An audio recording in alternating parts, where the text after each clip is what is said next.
سڵاتان لێ بێم کاتتان باش خۆشحاڵم لە ئەگەرماوگەرم لە خزمەتتان بم ئەم شەو دوو تەوەر گفتوگۆی لەسەرەکەین تەوەری یەکەمان تایبەتە بێ بە هەندێک پرس کە لە بەغدان پرسەکان ئەمڕۆ فراکسیۆنی یەکێتی نیشتیمانی کوردستان دەیەوێت لەگەڵ سەر و کۆمار وەزیری بەرگری وەزیری ناوخۆی عێراقی گفتوگۆکانی چڕتر بکاتەوە و هەوڵەکانی خێراتر بکات بۆی کە ئەو گرفتانی لە ناوچە دابڕێنراوەکان هەن بەرەو چارەسەر بڕوات ئەمانە بزانین فراکسیۆنی یەکێتی لە پەرلەمانی عێراق ئەم جارە دەیەوێت چۆن ئەم هەنگاوە بنێ و چوونی بۆ لای سەر و کۆمار و وەزیری بەرگری و ناوخۆی عێراقی نوێ کە ئێستا تازە دەست بەکاربوون لە عێراقدا دەیانێت چ پەیامێک بگێنن و چ داوایەک بگێنن و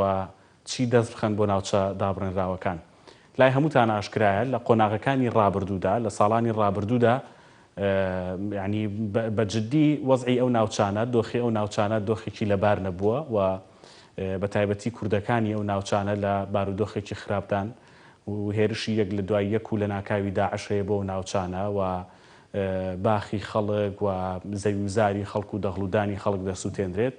کە ئەمە ساڵانە چەند ساڵێکە دووبارە دەبێتەوە ئەمانە هەندێک دۆخی خراپی خەڵکی ئەو ناوچانن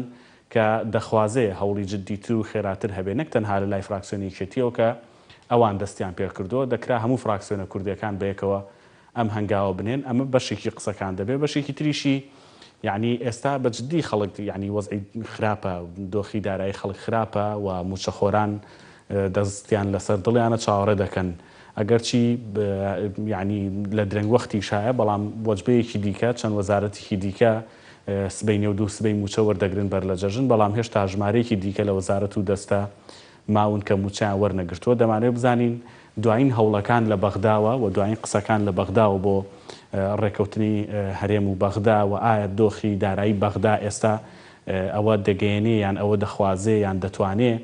بەم جۆرە ڕێکەوتن لەگەڵ هەرێمی کوردستان بکە و یان ئەگەر قسەیەک هەیە لەسەر ڕێکەوتن وردەکارێکی چی دەبێت چۆن دەبێت بە پێو زانیاریانی کە هەبن گفتوگۆی لەسەرەکەین تەوەرێکی تریشمان وەکومان دەزانن نرخی نەوت یعنی چەند لە هەفتەی پێشووە نرخی جێگیر بوو لە بازاردا لە بینی 30 بۆ 32 دلار ئەمڕۆ بەرزتریش بوو بە 33 دلار گفتوگۆ لەسەر بازاری نەوت و دۆخی نەوت و ئابووری جیهانیش دەکەین لە تەوەری دووەماندا لە تەوەری یەکەممان میوانداری بەڕێز شیروان میرزا ئەندامی ئەنجومەنی نوێنەرانی عێراقمان کردووە کە لەسەر هێڵی سکایپ و ڕاستەوخۆ لەگەڵمانە بێ کاک شیروان سوپاس دووبارە بۆ بەشداریت لە بەرنامەی گەرماوگەرم لە بابەتی ئەو هەوڵەی فراکسیۆنی یەکێتی نیشتیمانی کوردستانەوە دەست پێ بکەین فراکسیۆنی یەکێتی دەیەوێت یعنی بەم قۆناغە بەم هەنگاوە پلانی چییە دەیەوێت چی بکە و چۆن دۆخی ئەو ناوچانە هەوڵ بۆ ئاساییکردنەوەی بدات سڵاوتان لێبێ ئێوارەتان باش و سڵاو لە بینەرانی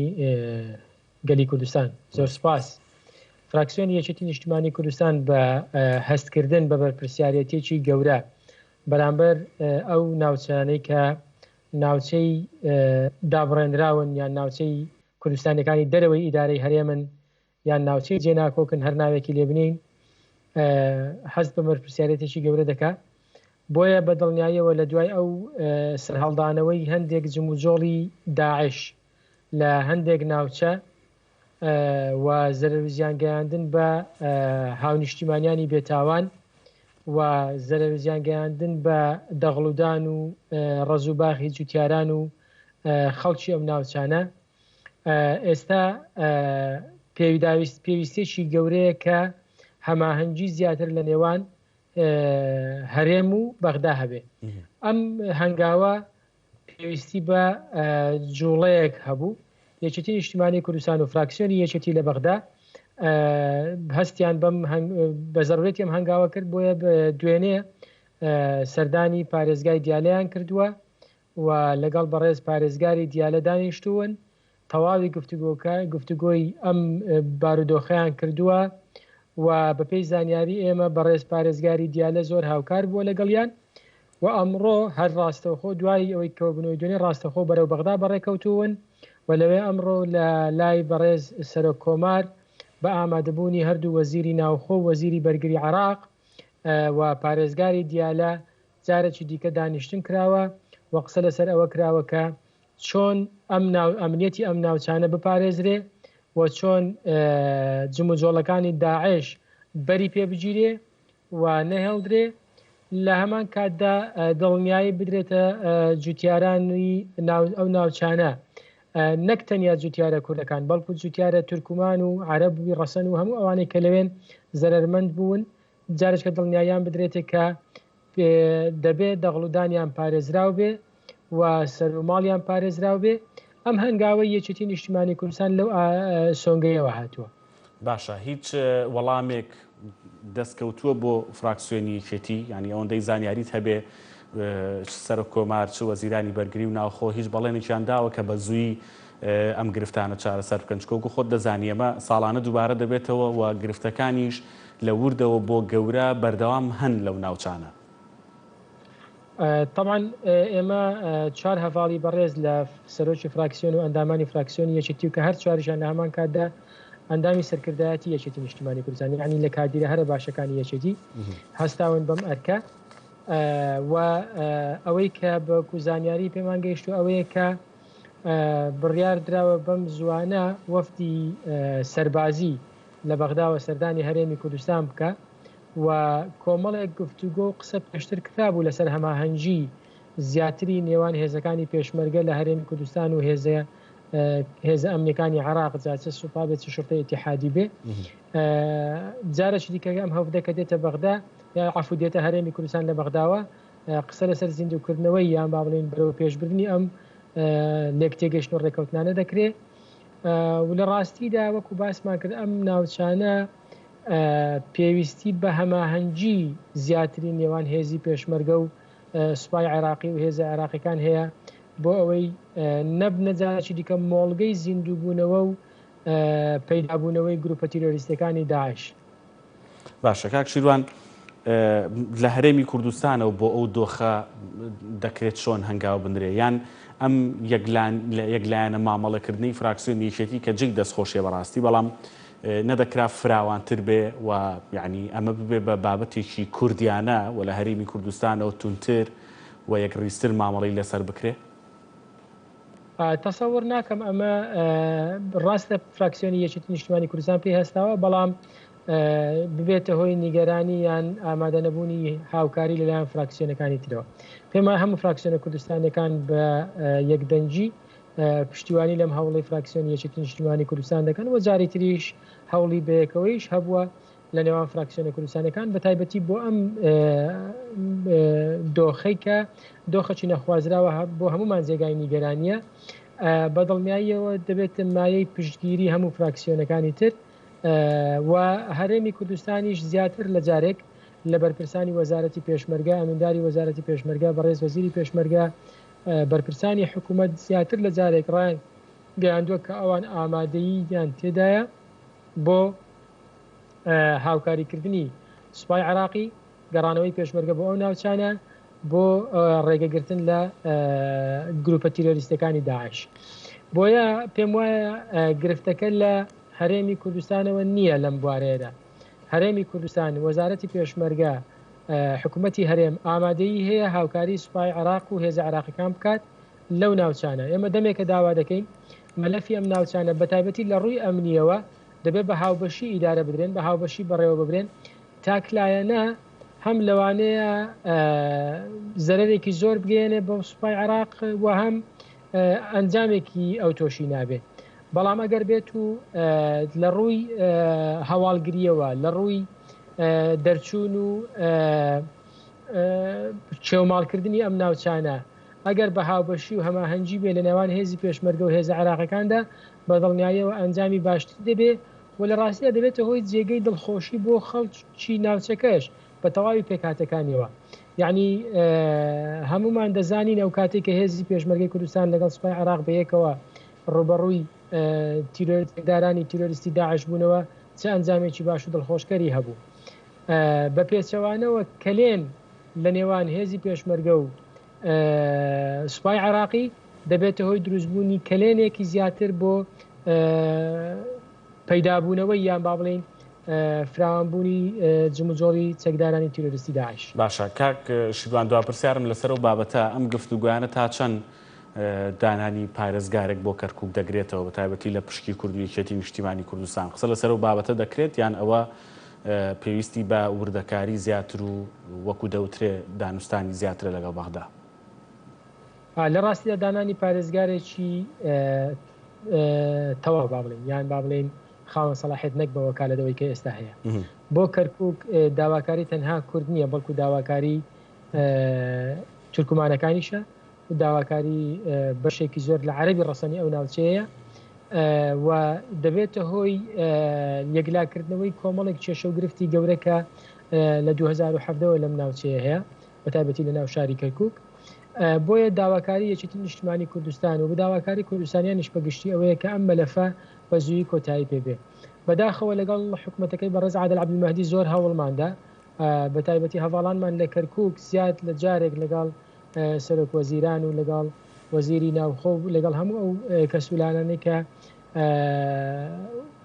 پەیوەندیدارن بەم بابەتەوە دانیشتنەوە گفتوگویان کرد و کۆمەڵێک وعد و بەڵێنیشدا بەڵام بەداخەوە سەری نەگرت. ئێستا جارێکی دیکە لەگەڵ دروستبوونی حکومەتی تازە یەک لە داواکاریەکانی یەکێتی نیشتیمانی کوردستان و هەوڵەکانی یەکێتی نیشتیمانی کوردستان بە ئاراستەی کۆتایی هێنانی ئەم مەلەفەیە. جارێکی دیکە پێمان وایە کەسێک پارێزگارێک بۆ کەرکووک کاری لە پێشینەی ئەم حکومەتە تازەیە و ئەرچی فراکسیۆنی یەکێتی نیشتیمانی کوردستانی شەکە هەوڵی تەواوی بۆ بدات بە دڵنیاییەوە هەوڵ دەگرێت و ئەوەی کە بۆ دیالە کراوە لەگە تەنها بۆ دیالە نییە تەوان بۆ کەرکووک و خانەقین و تەواوی ناوچە جێناکۆکەکان و ناوچە دابڕێنراوەکانە بۆیە کەرکووکیش بەشێکە لەو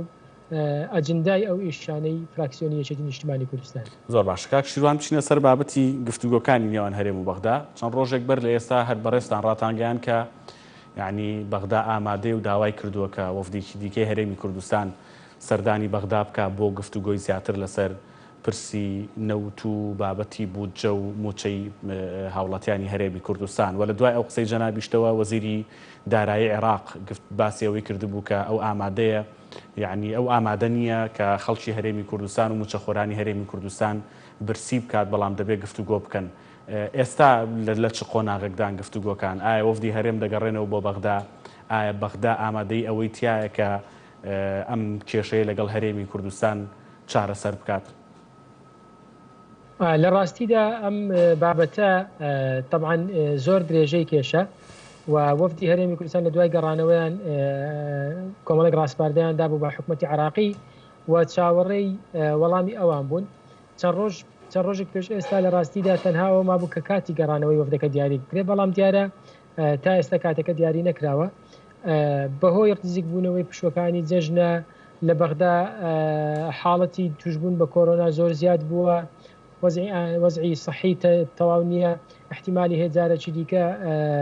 مەسەلەی قەدەغەی هاتوچۆل لە زۆربەی ناوچەکانی بەغدا ڕابگەندرێ هەموو ئەوانە حکوومەتەوەی سەرقاڵە بەڕاستی بەڵام سەبارەت بە هەرێمی کوردستان من پێم وایە ڕاستپاردەکان تا ئێستا لە بەردەمی سەرۆک وەزیران و لە بەردەمی وەزیری دارایی و گەیشتونە قەناعەتێک کە پێم وایە هەردوو لا دەبێ ڕێکەوەن بە دوو هۆکاری زۆر سادە با بڵێن. یەکەچیانەوەیە کە حکوومەتی هەرێمی کوردستان ئامادەی دەربڕیوە ئەوەی کە بەرپرسانی حکوومەتی هەرێم بە ئێمەیان ڕاگەیان چ لە بەغدا کە لەگەڵیان دانیشتین چ لە هەولێر ئەوەیە کە ئەوان ئامادەن نەوت ڕادەست بکەن و ئامادەن لە داهاتی ناوخۆ و داهاتی خاڵە و مرجەکانیش گفتوگۆ بکەن کەواتە ئەمە هەنگاوێکی باشە و جددین لە گفتوگۆکەیاندا ئەم جارەیان. حکوومەتی عێراقیش بەڕاستی دەیەوێت ئەم کێشەیە چارەسەر بکات کە دەیەوێت ئەم کێشەیە چارەسەرکە پێویستی بە دانوستان و گفتوگۆ هەیە. لەوانەیە بەشەی پەیوەندی بەوە هەبێ ڕوئیای ئەم حکوومەتە تازەیە تا ئێستا ڕوون نییە یا با بڵێن بە تایبەتی بەڕێز وەزیری دارایی هەر بۆ زانیاری بەڕێستان تەمان ئێمە وەکو لیژنەی دارایی لە ڕۆژی دەست بەکاربوونیەوە داوامان کردو دانیشتێک لەگەڵ بەڕێز وەزیری دارایی بکەین تا ئێستا نەمانتوانیەوە دانیشتێک بکەین لەبەرەوەی بەڕێز وەزیر دەڵێ من بە هەندێک وردەکاری لەسەر وەزارەتەکەم بزانم با بزانم مۆزعەکە چۆنە اینجا دادەنیشین بەیەکەوە یعنی ئەمە لەوانەیە بۆ ڕێکەوتنی وەفدی نێوان هەرێم و بەغداش هەر ڕاست بێ ئەم پاساوە بۆیە لە چەند ڕۆژی داهاتوودا دەکەوێتە پێش جەژن دوای جەژن لە ڕاستیدا نازانم بەڵام پێم وایە هەرێم و بەغدا هەر دەگەنە ڕێککەوتن دادەنیشن لەسەر مەبلەغی ئەو پارەیە کە هەرێمی کوردستان پێویستێتی بۆ موچەی موچەخۆران و بۆ ئیشوکاری ڕۆژانەی و لە بەرامبەر چیدا ئەم بڕەپارەیەدا بەغدا ئەمە کۆمەڵێک وردەکاریە دەکرێت لیجانی فەنی لەسەری دانیشتن گفتوگۆی تێدا بکەن. یعنی ڕێکەوتنەکان زۆر دوور نییە و زۆریش قورس نییە، بە تایبەتی نرخی نەوتیش بەرەو بەرز بوونەوەیە. یعنی ئێستا ئەگەر وەکو بیدایەتی دابەزیری نرخی نەوت 15 دلار و 20 دلاری کرد بە ڕێکەوتنەکان قورستر بوو. ئێستا کە نرخی نەوت سەروی 30 دلارە چۆتە سەروی 32 دلار و زیاتریش، کەواتە ئەمە دەفعێکی دیکە یان با بڵێن پاڵنەرێکی دیکەیە بۆی هەرێم و بەغدا بگەن بە ڕێکەوتن. بۆیە بەڕای من لە چەند ڕۆژی داهاتوودا وەفتی هەرێم دەچێتەوە بەغدا و گفتوگۆش دەکەن و ڕێکیش دەکەون و ئەگەری ڕێککەوتن نزیکترە تا ئەگەری ڕێک نەکەوتن. ئێستا کەم و تۆ گفتوگۆکەین، ینی نرخی بەرمیلێک نەوتی برنت 35 دلارە، ینی تاوەکو ئێوارەی ئەمڕۆ نزیکی 33 دلار بوویسە 2 دلاری دیکەش زیادی کردووە. ئەمە وەکو پاڵپشتێک بۆ قسەکانی بەڕێستە دواتە ئەگەر نرخی نەوت بەرز بێتەوە، ینی ئەگەری ڕێکەوتن زیاترە. بەڵام بەغدا بەرامبەر بە ڕێکەوتن چی لە هەرێمەوە کاک شیروان؟ یعنی دەیەوێت هەموو نەوتەکە یان ئەو 250 کە گفتوگۆی لەسەر دەکرا، هەموو داهاتی خاڵە سنوورەکان یا بەشێکی، هەموو داهاتی ناوخۆی هەرێم یا بەشێکی، ئەوەی کە زانیاری و بە تۆ گەیشتووە ئەم حکوومەتە نوێیی کە هەیە بەچی ڕازی دەبێت لە عێراق؟ ئەو کاک ئارام ئەوەی کە زانیاری هەیە دەچەبارەت بە مەتەوان هەمووی ڕاستپاردەیە، ئەین تا ئێستا قەراری نهایی یان باڵین سیغەی کۆتایی ڕێکەوتن نییە. کۆمەڵێک ڕاستپاردە لە نێوان وەفدی هەردوولا، چ وەفدی وەزارەتی دارایی لەگەڵ وەزارەتی دارایی عێراق، چ وەفدی وەزارەتی سامانە سروشتەکان لەگەڵ وەزارەتی نەوت، یعنی بە دوو مەلەف ئیشیان کردووە. وەفدەکە بوون بە دوو بەش لە بەغدا، هەم لەسەر مەلەفی نەوت هەم لەسەر مەلەفی موچە و بودجە قسەیان کردووە. کۆمەڵێک ڕاستپاردە دراوە بە ئەم حکومەتە تازەیە و دراوە بە سەرۆک وەزیران و دراوە بە وەزیری دارایی. بۆیە حکومەتی هەرێمی کوردستان ئێستا چاوەڕێی جوابی ئەوان لەسەر ڕاستپاردەکان بگەنە قەناعەتێک بۆی داوای چوونی وەفدی هەرێم بکەن و وەفدی هەرێم ئامادەیە بگەڕێتەوە بەغدا. لەو ڕاستپاردانەدا طبعاً وەکو باسم کردنی سیغەی نهایی نییە، بەڵام ئەوەی کە تێیدا طبعاً هەرێمی کوردستان زیاتر لە 450,000 بەرمیل نەوت ڕۆژانە هەناردە دەکات. ئایا 250,000 بەرمیل نەوت دەدا یان 450,000 بەرمیل نەوت و هەمووی؟ ئەمە دەکەوێتە سەرەوەی ئایا بەغدا مستحقاتی شەریکاتی نەوت کە لە هەرێم ئیش دەکات لەگەڵ قەرزی شەریکاتی نەوت لەگەڵ کولفەی دەرهێنان و نەقڵکردنی نەوتەکە چێ دەیدا؟ ئایا هەرێمی کوردستان دەیدا یان بەغدا دەیدا؟ بەپێی زانیاری منەوەی من تێگەیشتوم لە گفتوگۆکانی نێوان هەولێر و بەغدا، ئەوان لەسەر ئەمە یعنی گەڵاڵە بووە کە ئەگەر 250,000 بەرمیل نەوت ڕادستی سۆمۆ بکەن، حکومەتی هەرێمی کوردستان لەو نەوتەی کە دەمێنێتەوە قەرزی شەریکاتی نەوت، مستحقاتی شەریکاتی نەوت، کولفەی استخراجی دەرهێنانی نەوت و نەقڵکردنی و یعنی هەموو مەسارفی نەوتی هەرێمی کوردستان لەم 200,000 بەرمیل نەوتەی کە دەمێنێتەوە لەوە دەیدات. بە پێچەوانەوە ئەگەر هەموو نەوتەکە ڕادستی بەغدا بکەن، بەغدا هەموو ئەوانە بگرێتە ئەستۆی خۆی، چه قەرزی شەریکاتی نەوتە، چه مستحقاتی شەریکاتی نەوتە، حەقدەستی کۆمپانیەکانی نەوت، چه کولفەی دەرهێنان و نەقڵکردنی نەوتەکە. ئەمە سەبارەت بە نەوت. سەبارەت بە خاڵە گومرجەکان قسە لەسەرەوەی کە لە 150 داهاتی گومرگەکان بۆ هەرێمی کوردستان بێ لە 150 بگەڕێتەوە بۆ بەغدا. ئەمە قابلی نیقاشە، یعنی قابلی قسە لەسەرکردنە. سەبارەت بە داهاتی ناوخۆ بەشێک لە داهاتی ناوخۆ داهاتی ئیتیحادین دەبێ بگەڕێنەوە بەغدا. ئێمە لە بیرمان نەچێ هەرێمی کوردستان هەرێمێکە لە ناو عێراقێکی فدراڵدا و هەندێک داهات هەیە، هەندێک دەوائر هەیە، هەندێک ڕسومات هەیە کە ئیتیحادیە سەر بە حکومەتی ئیتیحادیە دێ بگەڕێتەوە بۆ حکومەتی ئیتیحادی. ئەوەی کە ئێمە لە وەفدی هەرێمی کوردستانمان بیست ئەوەیە کە ئەوان ئامادەن بۆ هەموو ئەم مەلەفانە گفتوگۆ بکەن. تەنانەت لە وەزارەتی دارایی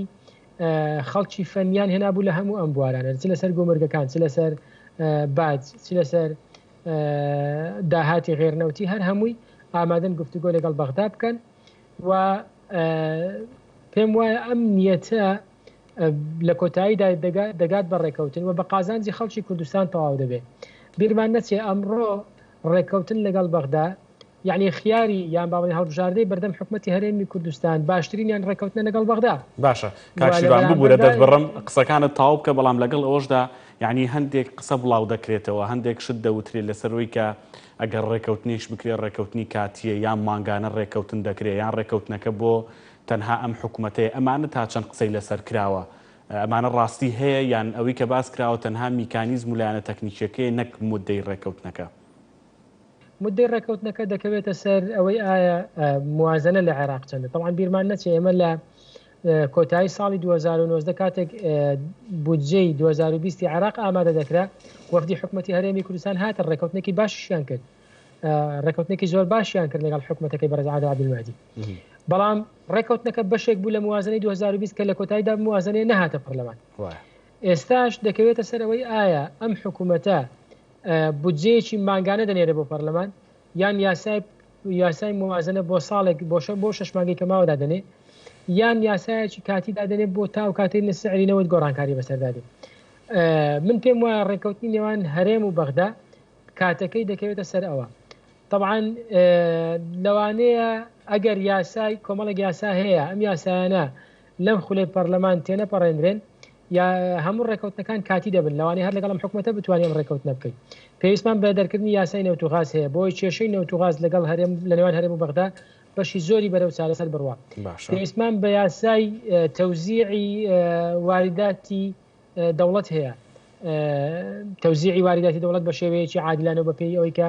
هەیە، ئەمەش بە پێی یاسا ڕێک بخرێن. ئەم دوو یاسای گرنگن و پێویستە بتوانین لەم خولەی پەرلەماندا ئیقرار بکرێن بۆ ئەوەی کە بەشی زۆری کێشەکانی نەوتوغاز وە کێشەی تەوزیعی داهات لە نێوان هەرێم و بەغدا، لە نێوان بەغدا و محافەزاتی تر چارەسەر بکرێ. طبعا هەر ئێمە نین کێشەمان لەگەڵ ناوەند هەیە لەگەڵ بەغدا هەیە، محافەزاتی تریش کێشەی هەیە، محافەزاتی کە ئینتاجی نەوت دەکەن، ئەو محافەزاتانەی کە خاڵی گومرجی باشیان هەیە، ئەو محافەزاتانەی کە هیچیان نییە، یعنی ئەو محافەزاتانەی کە لە دوای شەڕی داعش جارێکی ئازاد کراون ئێستا پێویستیان بە بنیادنانەوە هەیە. تەنها هەرێمی کوردستان نییە کە لەگەڵ بەغدا لەگەڵ دەسەڵاتدارانی بەغدا کێشەی هەیە، بۆیە ئێمەش وەکو بەشێک لە تەواوی کێشەکانی عێراق پێویستی بە چارەسەر هەیە و ئومێدی چارەسەریش هەیە، زەحمەت نییە ڕێکەوتن. باشە کاکشیدوان ئەوەندەی ئاگداربی هیچ فشارێک لەسەر هەرێم و بەغدایان لەسەر هەردوو لابەیەکەوە هەیە بۆ ڕێکەوتن، واتە یعنی لایەنێکی نێودەوڵەتی هەرێمایەتی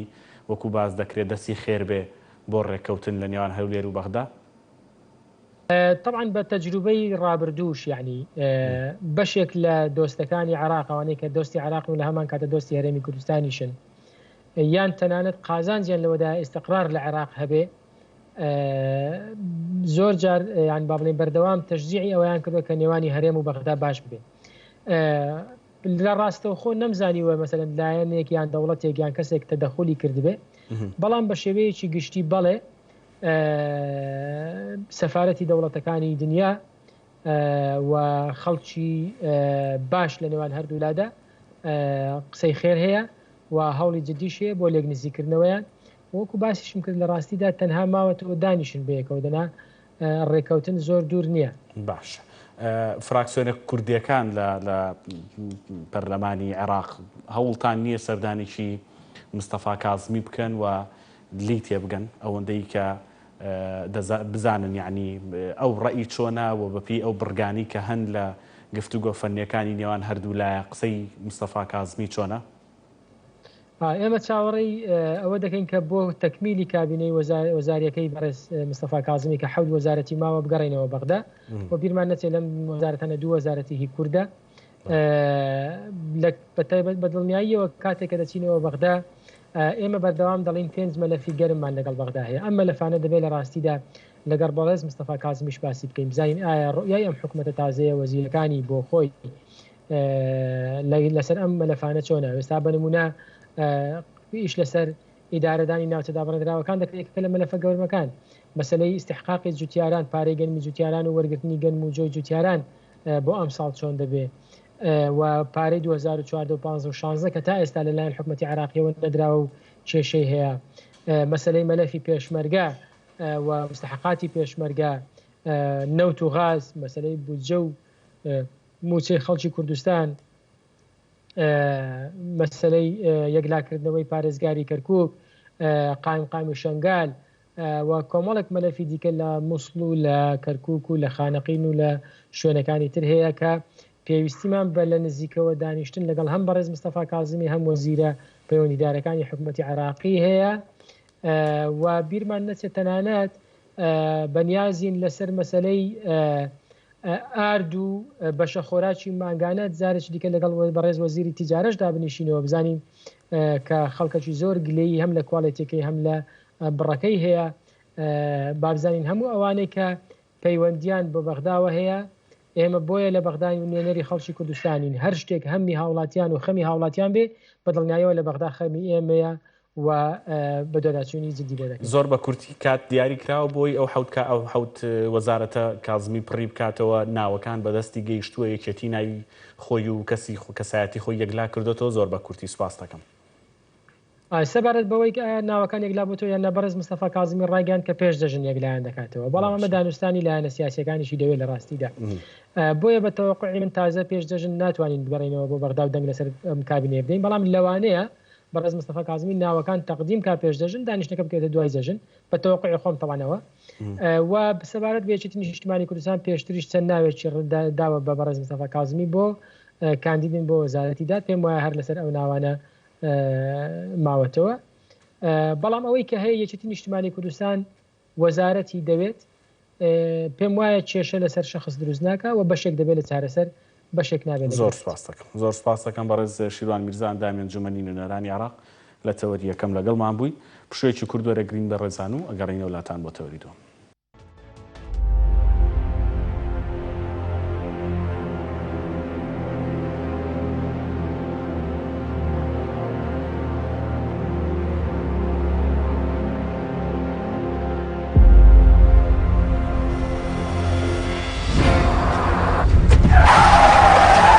دەکەیت وەکو شۆفێرێک کاتێک کە شۆفێری دەکەی لە خێرایی 100 کیلومتر بەرەوسەرەوە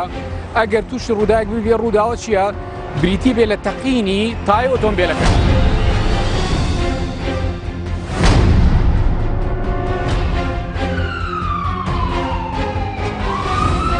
بەهۆی کاریگەریەکانی قەیرانەدارەکان کە بەرەوکی کوردستانی گەر لە ساڵانی ڕابردوودا دەمان بینی کە جۆرێک لە هەژاری لەسەر شقامەکان بەدی دەکرا لە ڕووی هێما ئۆتۆمبیلەکانی هاتوچۆ بێگومان دەڵێن.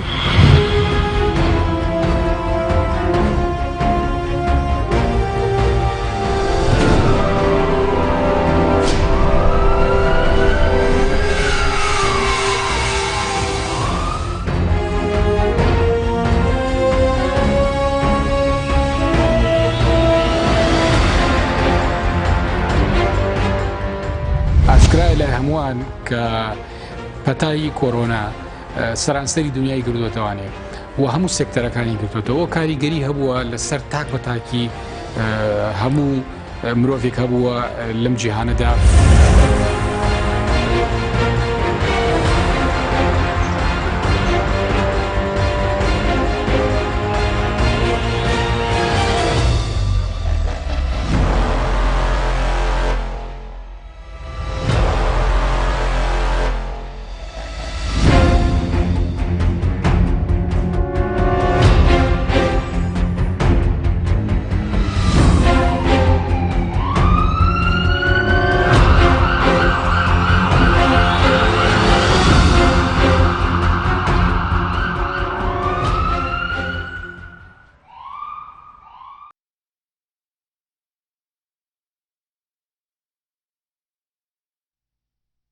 تاریکتر سلااوان لێ بێ بە ڕێزان بۆ تەوەری دۆم لە خزمەتتان نابم قسە لەسەر ئەم هێدی بەرزبوونەوەی نرخی نەوت و ئابووری جیهانەکەین و قسە لەسەر ئابووری عێراقی شەکەین بە دڵنیایە و کاڵینی عێراق هەرێمی کوردستانیش وەکو بەشێک لە عێراق لەگەڵ دکتۆر خالید حەیدەر مامۆستای زانکۆ. دکتۆر زۆر بەخێر بیت. دکتۆر ئێستا سەیرمان کرد بە یەکەوە بەر لەوەی کە داخلی بەرنامەکە ببین نەوت چۆیە $35 ئاماژەکان دڵخۆشکردن کە تەبعەنەبێ بۆ ئەو وڵاتانی کە پشت بە داهاتی نەوتە بەستن تەنها بڵین دڵخۆشکردن ینی دڵخۆشکەرە ئەم بەرزبوونەوەی یان بە کاتی ئەبینی بۆ ئەم ساڵ. زۆر سپاسەکەم بەناوی خۆی بەخشندەی مهرەبان ئوستاز ئارەمگیان خۆی دڵخۆشکەرە بۆ بەرەمهێن بەڵام بۆ بەکاربەر نە بۆ لەبەرەوە تۆ جەنابەت بەکاربەر چەند مونافەسە هەبێ چەند ڕکابەری هەبێت چەند نرخەکە دابەزێ هەر شتێک بێ نەک بەس نەوت هەر شتێک بێ نرخەکە دابەزێ لە بەرژەوەندی ئەوان لە بەرژەوەندی بەکاربەرە بەڵام بۆ بەرەمهێن کە وڵاتی ئێمەش عێراق و هەرێمی کوردستانیش ئێمە لە ئاسێکی زۆر بەرزین لە بەرەمهێنانی نەوتەوانە و پۆلیان کراوە کە کوردستان ئەگەر ئینشاءڵڵە بێ بە دەوڵەت ئەبێتە دەهمین وڵات لە ئاستی یەدەگی نەوت بۆیە بۆ ئێمە خۆشە کە ئاستی نرخی نەوتەکە بەرز ببێ و پارەمان دەست بکەوێت لە خۆشگوزارانی بژین بەڵام بۆ بەکاربەر ئەو وڵاتانەی کە کڕیاری نەوتن نەخێر شتەکە نائاسەیە بە تەکید دڵخۆشکەرە بۆ لەبەرەوەی ئێمە ئەگەر بیرمان ما بێ ڕەشنووسی بودجێ عێراق لە $56 نرخی نەوتی خەملاند بوو معنای ئەوەیە کە تۆ جەنابەت لێرە هێشتا زۆرمان ماوە بگەینەوە ئاستا معنەوەی تا بگەینەوە ئاستا و دوای ئەوەش تۆزێک زیاتر ببێ لەبەرەوە هەمیشە عێراق کە ئەی خەمڵێنە کەمتر لە ئاستی بازار ئەی خەمڵێنێ تا ئەو کاتە ئێمە هەر کورتهێنان هەیە لە بودجەی عێراق کە کورتهێنانیشیانە بە پارێک بە تەکید پارێک پێدا بکە بۆ ئەوەیە و کورتهێنانەی بۆ پێ پڕ بکاتەوە و ئەو پارەشە ئیتر یان قەرزە کە زەرری وزیانێکی گەورەی هەیە لە اقتصادی عێراقی ئیتر قەرزەکە لە ناوخۆ بێ یان لە دەرەوە بێ لە دەرەوە زەر وزیانەکە گەورەترە بێ وردە وردە ئەگەر ئەوی نەبێت ینی ئەو بۆشاییە ئەو کورتێنانە زۆر بێت نرخی دراوەکەمان دائەبەزێ واتە بەرژەوەند ئاسی بژێوی خەڵکو بەرژەوەندی بە کاربەر ئەکەوێتە ماترسی لەبەرەوەی بە هەمان پارەی جاران ناتوانێت شتومەک بکڕێت بە تایبەت ئێمە زۆرینەی بابەتەکانمان لە دەرەوە هاوردە ئەکرێت بە دۆلارە واتە تۆ جەنابەت بە پارەیەکی زیاتر ئەبێ ئەو دۆلارە بکڕی معنەیە ئەوەی ئەمە زەرەر ئەگاتە چیە زەرەر ئەدا لە بەرمهێن و بە تەکید دوایەوەش کە بەرمێن نایەوێت زەرەرەکەی پێ بگاتوین بێت ڕێک ئەیگوازێتەوە بۆ کێ بۆ بەکاربەر بۆ کڕیان بۆیە بە تەکید ئەم بابەتە دڵخۆشکەرە پارێکی زیاتر موچەیەکی ئارامتر و مستەقرتر و جێگیرتر ئەبێ کێشەمان نابێ حتى لە بەغاش باستەوە کرا ئێستا باسی ئەوە ئەەکەین ئێستا باسی ئەوەکەین ئەوە زۆر گرنگە چونکە دەنگۆیەک هەیە لە سەر ئاستی عێراق بە تایبەتی هەرێمی کوردستان باس دەوا کە نەگەر ئێمە لەگەڵ بەغدا ڕێ بکەوین یعنی بەغدا خۆی پاری پێنیە ناتوانێت موچەکەی ئێمەش و خۆشی بەباشی بداتەوە قسە لەسەر ئەوواکەین بەغدا چۆن ئەمە پڕەکاتەوە چی ئەکات و گرفتەکان چی ئەبن بەڵام ئەوەی کە هەیە پرسیارێکی ترە لەسەر ئاستی هەر نەوت یعنی بەدەر لەو ڕێکەوتنانی کە ئۆپیک و ئۆپیک پڵەس و سعودیە و رووسیا کردیان ئێستا سعودیە خۆی تاکلایانە لەگەڵ کۆیتدا ڕێکەوتون کە بە هاوبەشی 1,880,000 بەرمیل لەوتی تر تقریبا لە 1.6 بەرهەمێنان خستنە بازاڕەوەی کەم بکەنەوە ئێستا وردە وردە ئەم نرخی نەوتە بەرزەبێتەوە بۆ ئەم ساڵ بۆ کۆتایەکانی ئەم ساڵ پێشبینی گەڕانەوەی نرخەکەکی بۆ 60 جێگیرەکەی خۆی یان زووە لەبەر دۆخی کۆرۆنا لەبەر نەکەوتنەوەکاری 100% ئەو کارگانی کە لە دنیا هەنوو پێویستیان بەنەوتە خۆی ئەمەی کە ئەفەرمووی جەنابتان زۆر ڕاستە ئەبوایە سعودیەش کە حتا لە جەنابتان ئەزان لە کۆبوونەوەکەی کە کرا ئەنجام درا لەگەڵ رووسیاوینە ئۆپک پلاس کە بوو بە ئەساسی ڕوخاندنی نرخی نەوت لە جیهاندا ئەبوایە رووسیا ئەو هەنگاوی نەنایەکە خستنە ڕووی نەوتی زیاد کرد زۆر بەدەر لە حات بۆەوەی زەرەکەی خۆی قەرەبوو بکاتەوەتە بەرمیلێک نەوتێکی زیاتر ئەفرۆشێ بۆ ئەوەی هەمان پارەی جارانی دەست بکەی گریمان یعنی کە تۆ جەنابەت پێشتر یەک بەرمیل نەوتت ئەفرۆشت بە $100 دانێکت ئەفرۆش $100 دەست ئێستا کە دا ئەبەزێ بۆ $75 بۆ $60 بۆ $50 ئەبێ دوودانە بفرۆشی بۆ تۆ جەنابەت بەڕێزت باش ئەزانی حکوومەت خەرجیان هەیە خەرجی گشتی هەیە جەنابتان ئەزانن ئەم خەرجیە گشتیە کە ئەخەمڵێنرێت دوا بە دوای ئەوە حکوومەت هەوڵەدات بۆ ئەوەی داهاتی بۆ دابین بکات باشە من لە سەرەتاوە وەکو حکوومەتی سعودی خەرجیەکانم دەستنیشان کردو ئەبێ پارەی بۆ دابین بکەم معنەوەی فرۆشتنی نەوتێکی زیاتر بۆ ئەوەی هەمان پارەی جاران بۆ خەرجیەکان دابین بکەم بەڵێ من لەگەڵ ئەوەم کە فعلەن سعودی ئەم هەنگاوینەوە هەنگاوێکی زانستیانەی تەندروستە بۆ بازاری نەوت بە تایبەت ئێستا ئەبینن جەنابتان ئێستا جموجۆڵێکی ئابووری کەوتوێتە وڵاتی سین و وردە وردە خەریکە ئەبوژێتەوە و جەنابشان باش ئەزانن تقریبا 140 نەوتی خەلیج ئەچێ بۆ سین واتە دووبارە دروستبوونەوەی خواست لەسەر ئەم نەوتە و لە نەوت لە جیهان بەگشتی دوای ئەوەی کە یەکێک لە زانکان ئەمڕۆ شتێکم خوێندەوە لە ئەڵمانیا ئەڵێ ڤایرۆس کۆرۆنا کە هۆکارێکی سەرەکی بوو جگە لە ڕێک نەکەوتنەکەی ئۆپک پلاس و با بڵین کشانەوەی ئابووری سین ئەو زانای باس لەوە ئەکا کە کۆرۆنا نازانم جۆرێک لە این گۆڕان دروست بووە لە جینات و شتێکی وا باس کە باسی قساسی منی بە شتێکم خوێندەوە ئەڵێ ئیتر لەمە دووە خەڵک ناکوژێ ئیتر ئایا ئەمە ڕاستیان ڕاست نییەمە من بەسم ئەی بەسمەوە بە ئابوووریەکەی خۆمان معنای ئەوەیە کە ئەمە ترسی ئەو ڤایرۆسە کەم ئەکاتەوە معنای ئەوە جارێکی تر خەڵک دەست ئەکا بەچی بە داواکردنی یاخود کڕینی شتومەک لە سین ئابوووریەکەی سین ئەکەوێتە ئیش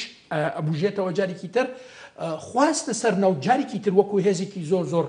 هێزی دووەمی ئابووری لە جیهان وەکو جەنابتان باش ئەزانن ئەبێتە چێ بێتە دروستبوونەوەی خواست لەسەر ناو جارێکی ترەوە ئەوەش ئەیکە کە ئیبینی جەنابتان زیادبوونی خواستەکە بۆتەوەی کە نرخی نەوت وردە بگەڕێتەوە بۆ ئاستە تەندروستەکەی خۆی ئەوەی کە بەڕێستان ئاماژەتان پێکرد $6 کە زانکان لە بواری نەوت پێشبینی ئەکەن لەگەڵ پاییزی داهاتوو انشاءالله نەوتەکە بگەڕێتەوە بۆ 6 لەوانەشە زیاتر ببێ چەند مانجی ئایندەیە بەڵێ ئینشاءالله وا ئەبێ و ئینشاءالله ئێمەش ئەوەندە ئیتر پیش نابەستین بە ناوت بەڕاستی شتێکی زۆر خراپەت و بەڕێزت ئابووریەکەت لەسەر یەک پایە بۆستێ ئێستا باس لەوە ئەکرێکە کردی کشتتوکاڵی عێراق وردە لە کۆمەڵێک بەرهەم ینی قەدەغەی هەوردەکردنی کردووە لە ئێران و لە تورکیا بەدەر لە بابەتی کۆرۆنا و بابەتەنەوە هاوردەکردن تا ڕادەیەک چوەتە ژێر ئیجراعاتی تەندروستی ئەوانە باس لەوە ئەکرێت کە کۆمەڵێک بەرهەم خراوتە ژێر کۆنتترۆلی با بڵێن وەزارەتی هینی بازرگانی عێراق و بە تەکید بەپی ئەو بڕیارانە کە دراوە لە پەرلەمانی عێراق و هیوادارم لای خۆشمان وابێت انشاءالله بۆ ئەوەی جوتیاری خۆمان بەرەمێنی خۆمان بزانێت کە بابەتەکانی بۆ ساخ ئەکرێتەوە لە بازار ئەمەش بە تەکید والیەکە کە تۆ جەنابێت ئیتر ئەوەندە باسی نەوت نەکەین و ئەوەندە باسی موچە نەکەین و ئەوەندە پارەمان بۆ نێردرا لە بەغا نەنێردرا خاڵێکی گرنگت باس کرد جەنابێت ئەوەیە کە ئێمە عێراق ینی لەگەڵ ئەوەشەکە لەوانەیە نرخی ینی ڕێک بکەوی لەگەڵ بەغایە بەهۆی ئیتر لێرە ئەبێ ئەو ڕێکەوتنی هەرێمی کوردستانە لەگەڵ بەغایە تەسەورەکەم ئەو بەڕێزانە کە سەردانی بەغاکەن ئەبێ خاڵێکی زۆر گرنگ جێگیر بکەن لە دانوستان و لە ڕێکەوتنەکانیان ئەوەیە کە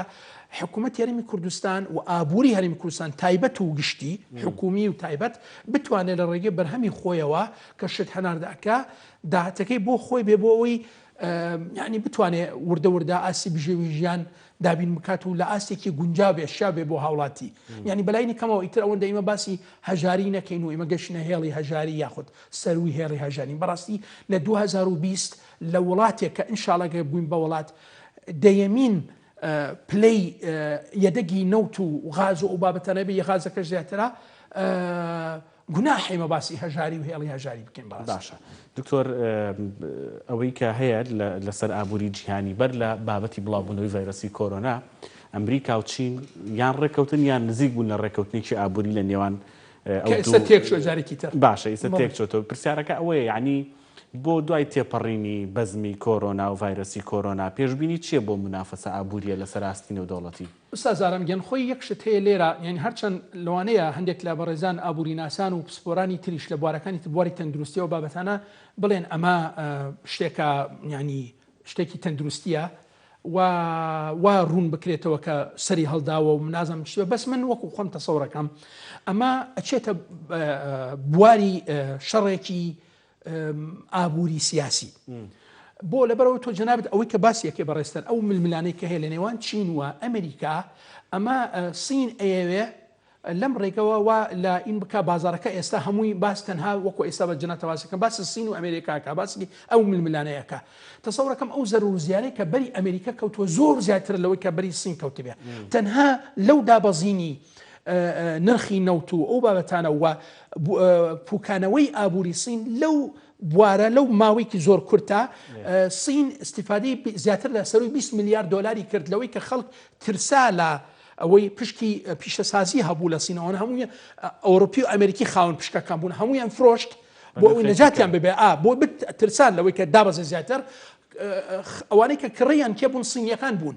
زۆرینیان ئەوانە بوون بوو بەچی بۆەوەی کە فەرقی فرۆشتن و کڕینەکە و نرخە حەقیقیەکەی $20 میلیارد بوو ئەمە تەنها خاڵێک بوو ئیتر خوازانێت چەندین بواری تر هەیە لەو بوارە کە سین بەرژەوەندی یاخود استیفادەی کردووە ئەمە خاڵێکی تر جەنابەت بۆ بەرەمهێنان ئێستا ئەبینی بەڕێزت بۆ بەرەمهێنانی هەر شتێک لە قەڵەمێک لە بڵێک ئاو لە هەر شتێک کولفەی